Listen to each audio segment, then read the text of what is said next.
All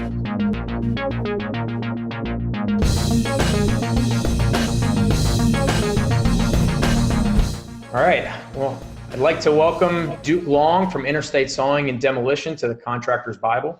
Duke, thanks for being with us. I really appreciate you making the time this morning. Duke and I have been friends for about 7 years when we first met in Las Vegas at the Mirage at the National Demolition Association. Remember, he walked right over to our booth, and we struck up a great conversation right away, of course. Duke founded Interstate Sawing and Demolition back in 1996 after spending 12 years as a concrete cutter. In the past 24 years, he's grown the company from one truck to nearly 30 trucks and a crew that specializes in all things cutting, demolition, and removal. His fleet of specialty equipment is truly something to see.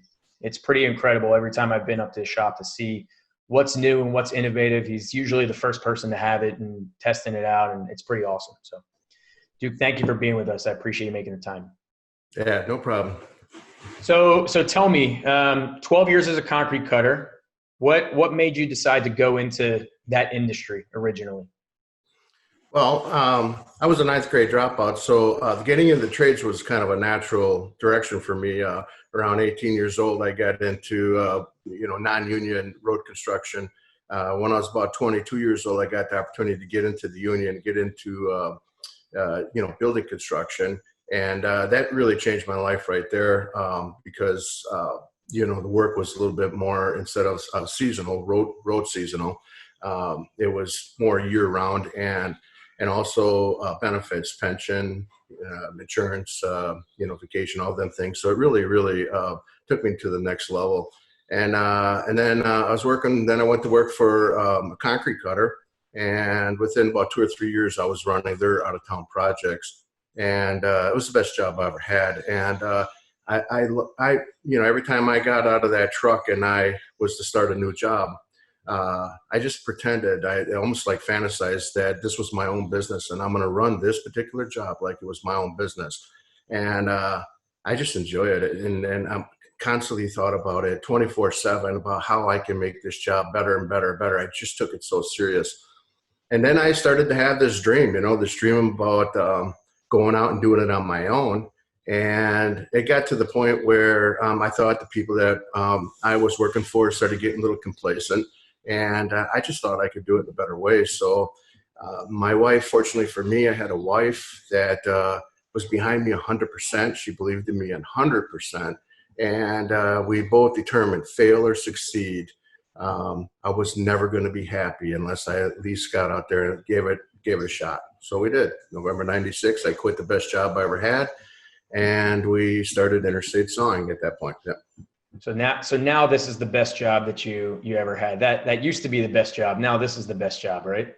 Well, I'll tell you, I spent, as I was talking to you before, I spent about a year in preparation of starting that business because I just didn't know where to go.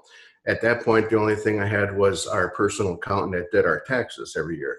And, I sat down with him and he got me going with a business plan.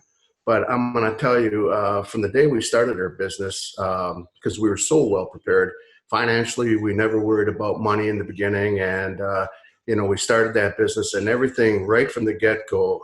I was working 80, 90 hours a week with no overhead.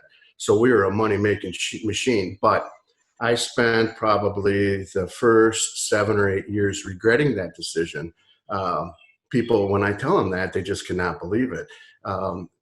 Before I started my business, I was a local bicycle racing champion. I was a local statewide bicycle racing champion, cross-country ski champion, motocross champion. I spent 20 years of my life working out 40 hours a week, and I went cold turkey on that. But the stresses, there's just the politics and the stress, even though the money was there, the absolute unknowns, I always had this feeling of impending doom. And actually, for the first probably 5, 6, 7 years, I almost felt like I had 1 foot in and 1 foot out. I just didn't really believe that I could actually make this thing work. And it was really good. I mean, we were flush with cash all the time, but I had so many smart people warning me not to overextend and just as you know, you just don't know about business. You don't know about balance sheet, income statement, cash flow, and all that type of thing. It was just very stressful because originally when I started that business, I was just going to be self-employed and just try not to lose my house. So after Yeah, that, I started mastering it. So it's pretty crazy. It's funny. I've done now a lot of these types of interviews with different people, and one of the first people that I worked with, he said, you have to remember that you're businessmen in construction and not construction men in business. And sometimes it's your construction men in business, and then you really have to realize that you have to be a businessman in construction. You have to understand a balance sheet. You have to understand your profit and loss, and you have to really know where the money's going and how it's going and how it's coming in, and how to make it work. yeah, and one of the biggest challenges for me was, when I was in athletics, I was sort of the master of my domain. I was very dominant, very sure of what I was doing. Preparation meets opportunity, and I was really good at it. When I got into business and then I started hiring people, I didn't realize I didn't know how to manage people and the politics that come along with that. And that took a long, long time. But that is a tough skill to yeah, master. But right. the people that do it and do it well are amazing, right? It's hard to lead people the right way. Yeah, and I'm at the opportunity where at the point in my career where now I'm teaching it to three of my children that are in the business, and my oldest son Sam, he's just like I was, he's gung ho, but he has to learn how to manage and stay calm, and deal with people, and I've always been told, by the people that were kind of guiding me along is humans are going to have good days and bad days. You have to learn that when they have a bad day, you got to allow them to have their bad day or their bad week, and don't take it personal. That's the really trick, is not taking it personal, because everything that happens in that company, especially with your labor, you take it personal. You're like, well, where did I go wrong? How come you're doing this or that? I do everything for you, and after a while, you just learn that people are people. They're going to have good days, bad days. Allow them to have those bad days and just move on. Yeah, absolutely. So when you've grown this really successful business, when you feel overwhelmed or unfocused, what do you like to do? How do you kind of recenter yourself? Well, and we talk about this when we get into our busy season. And our busy season here in Wisconsin is between May and end of December. And the one thing we have learned that when you're just tasking, mistakes start happening and profitability goes down. So, you really want to, during the down times, you want to prepare and get systems in place. And, in the past, when we got really stressful, I'd be running around in everybody's business, feeling like I had to be part of every decision. I think the biggest thing I learned was just train your people and give them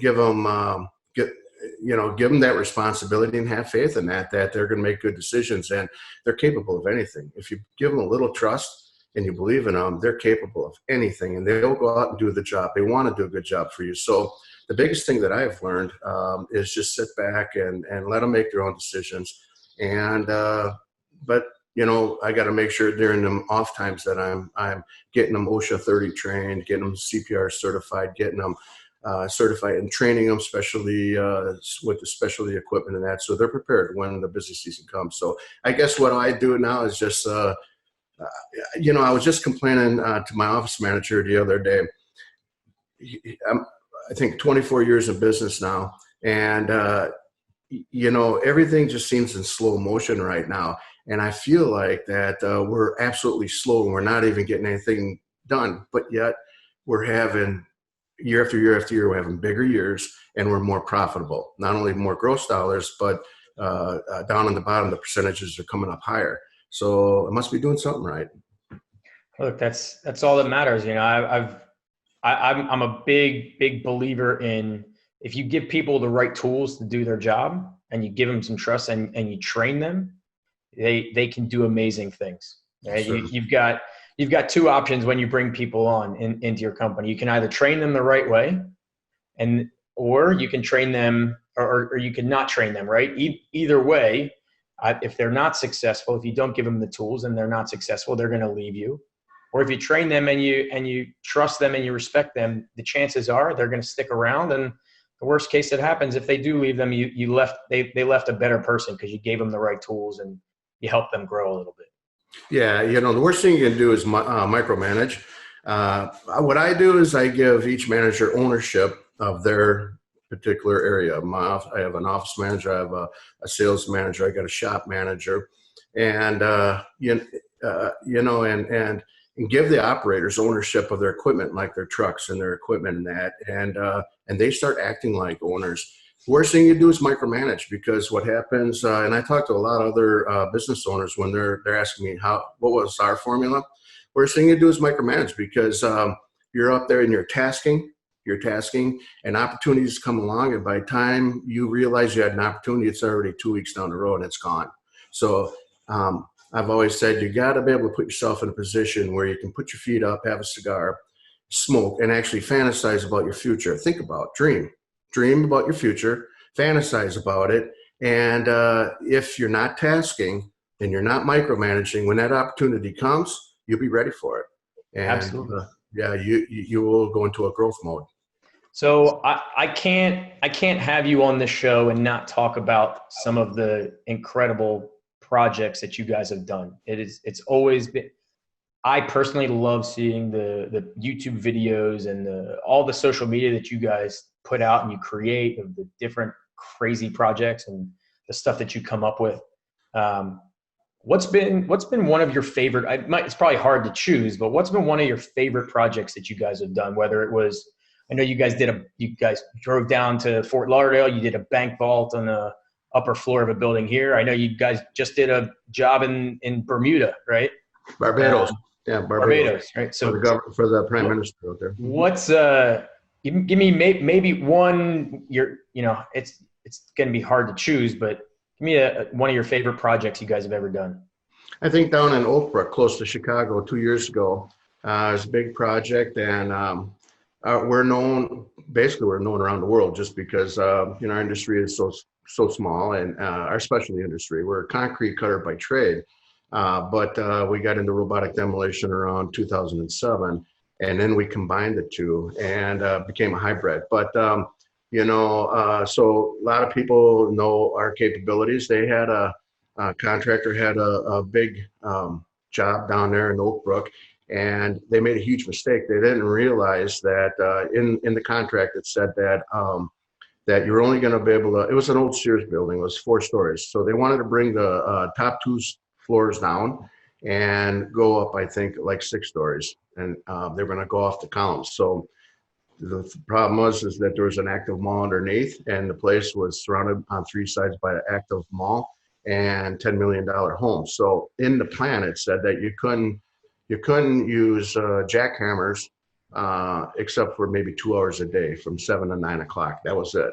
And they didn't realize that that their high reach, they're going to use a high reach and they're going to reach over and crush. But because they left 2 floors, it was 150,000 square foot layout.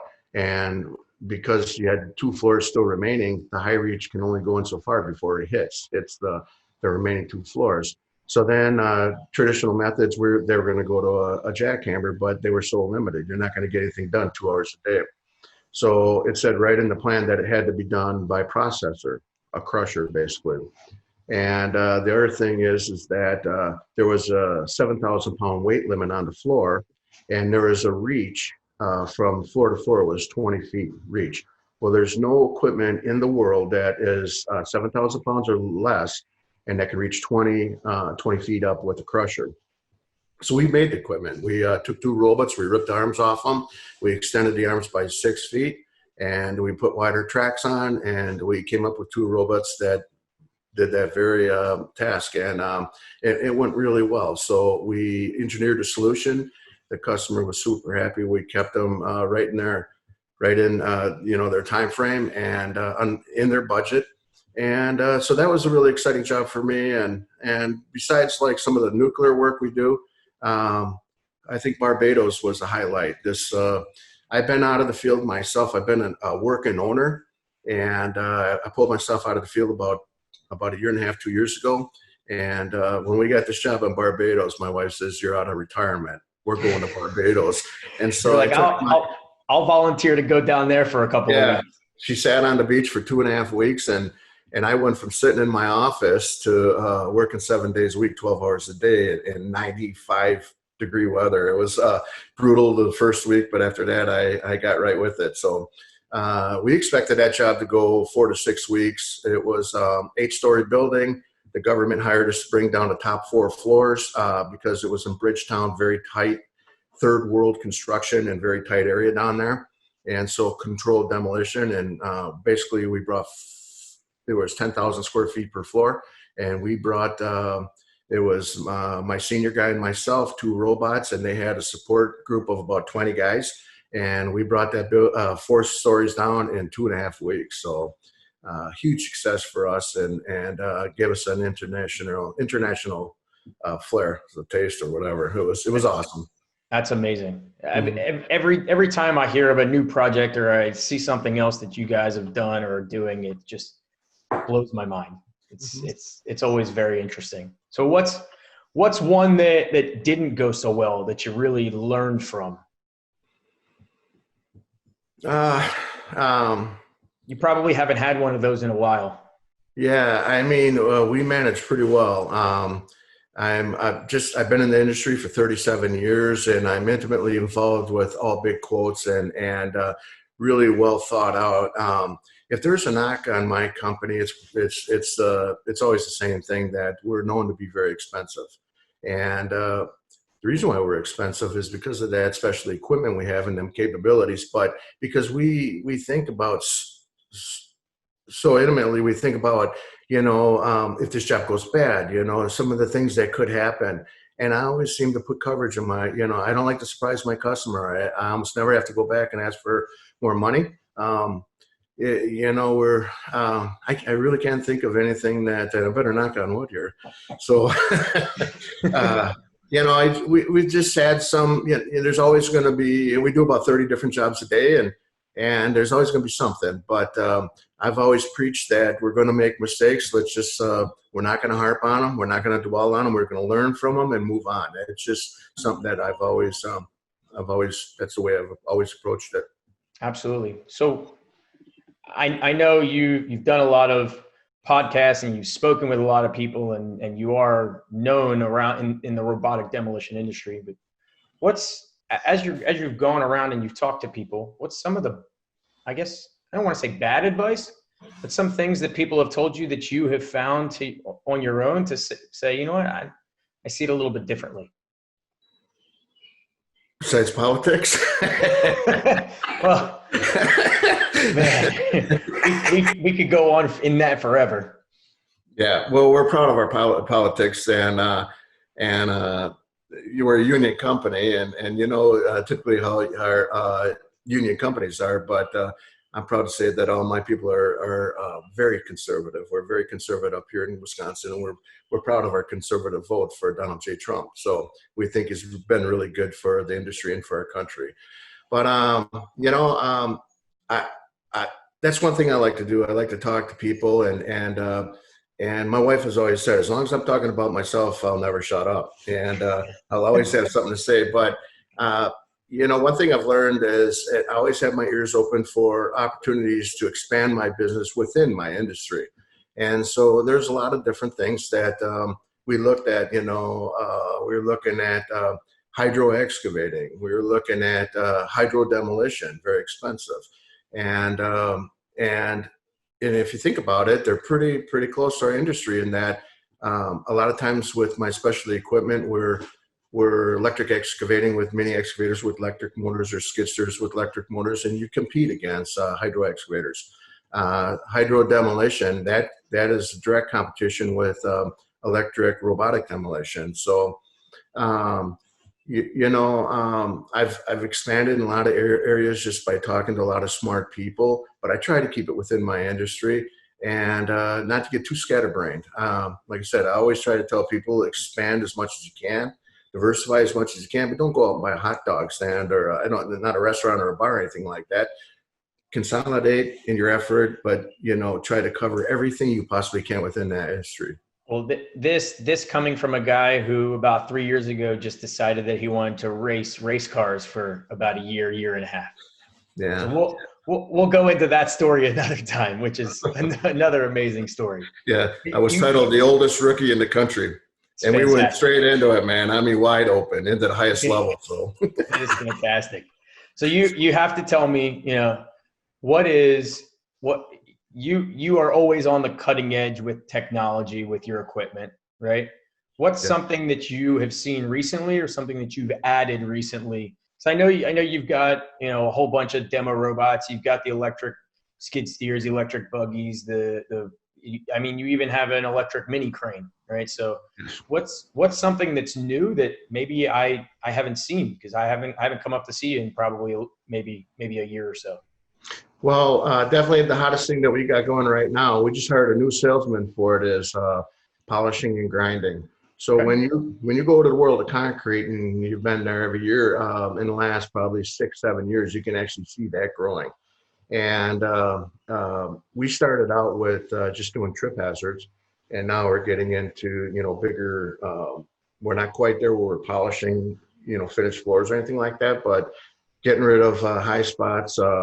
In the past, the only method we would have to cut it out, re-pour it to whatever level you want. But in Wisconsin, you have that freeze thaw process constantly, and that causes a lot of heaves and concrete getting all.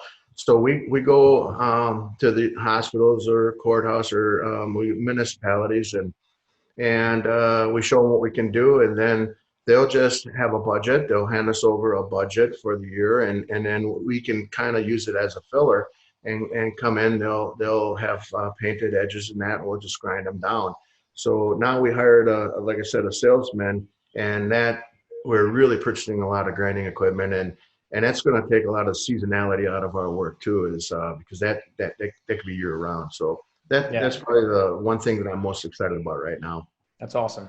So I always, every time I meet with somebody, I always ask the same question to close out, right? So if you could go back 20 years, 30 years, like right when you started, what piece of advice would you give yourself now, knowing what you know now that you didn't know when you started in 96, or even when in 9th grade, when you dropped out of high school and went right into cutting? What piece of advice would you give yourself? Biggest thing, the one thing that sort of nagged me in the last 24 years is I've always thought of myself as a big thinker, forward thinker, but I've never ever thought big enough. Like I'm constantly redoing. So when I started my business, like I told you, I went to my accountant. He was the first guy. We did a business plan, and we redid that business plan, I think 5 times in my first year. And, like I said, I went in, I was just trying to be self-employed and not lose my house. But I didn't realize how much potential I actually had. And, when I'm buying buildings and I'm doing expansions, and then I'm redoing it and expanding again, I think we've had 5 expansions on my building. And it's very much more expensive if I would have just bought a big building and grew into it. Same thing with equipment, same thing with trucks. I'm constantly redoing. It's very expensive. Now, we've always made money, and we were able to afford it, but how much farther would we bet? How much more equipment would we have if I would have been a little bit more forward thinking? So yeah, it's great advice. I mean, let's be realistic. I could sit here and I could talk to you for another hour. We may have to turn this into a series of conversations. But I really appreciate you making some time to come on the Contractor's Bible and share some of your stories. Hopefully somebody is going to be able to watch this and take some piece of advice from you, because I know you have a lot to share, and you've done a lot since you started. So thank you very much for making the time. Yeah, my pleasure, Alex. I appreciate it. Take care.